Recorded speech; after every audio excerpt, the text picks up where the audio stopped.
সুনীল গঙ্গোপাধ্যায়ের কবিতা যা ছিল। শুকনো নদীর জলে পা ডুবিয়ে দুপুরের ক্ষণিক কৌতুকে মন স্বচ্ছ হতে গিয়ে একটু থমকে যায়। পাথরে শ্যাওলার ঝোপ, ঝিরঝিরে স্রোতের মধ্যে বাদামের খোসা। নদীর ওপার থেকে অনায়াসে নীরা নাম্নী মহিলাটি কুর্চি ফুল নিয়ে ফিরে আসে। গাছের শিকড়ে রাখে নীল সোয়েটার। সিগারেট টেনে আমি মন খারাপ ধোঁয়া ছেড়ে ভেঙে দিই বালির প্রাসাদ।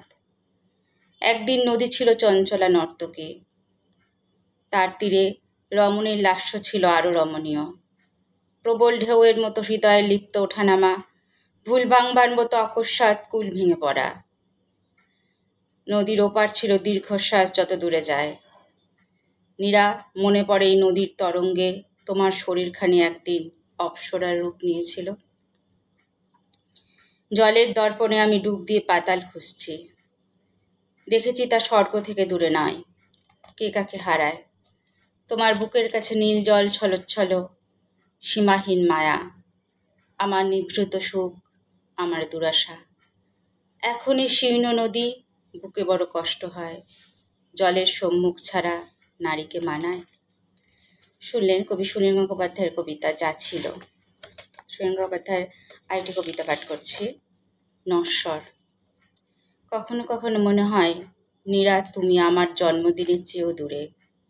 তুমি পাতা ঝরা অরণ্যে একা একা হেঁটে চলো। তোমার মসৃণ পায়ের নিচে পাতা ভাঙার শব্দ। দিগন্তের কাছে মিশে আছে মোষের কাঁধের মতন পাহাড়। জয়ডঙ্কা বাজিয়ে তার আড়ালে ডুবে গেল সূর্য। এসবই আমার জন্মদিনের চেয়েও দূরের মনে হয়। কখনো কখনো আকাশের দিকে তাকালে চোখে পড়ে নক্ষত্রের মৃত্যু। মনের মধ্যে একটা শিহরণ হয়, চোখ নেমে আসে ভূপ্রকৃতির কাছে।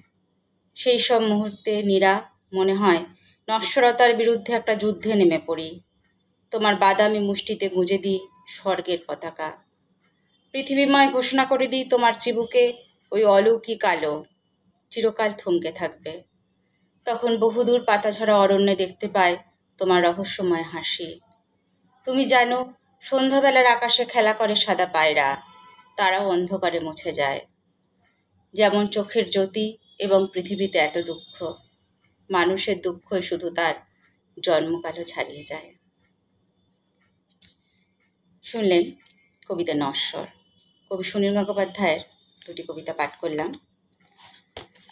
প্রথম কবিতা পাঠ করলাম যা ছিল এবং দ্বিতীয় কবিতা পাঠ করলাম নশ্বর। কবিতা পাঠে আমি মৌমিতা পাল। কবিতা পাঠ কেমন লাগলো অবশ্যই জানাবেন। কবিতা পাঠে আমি মৌমিতা পাল, কবিতা নশ্বর এবং যা ছিল। ধন্যবাদ।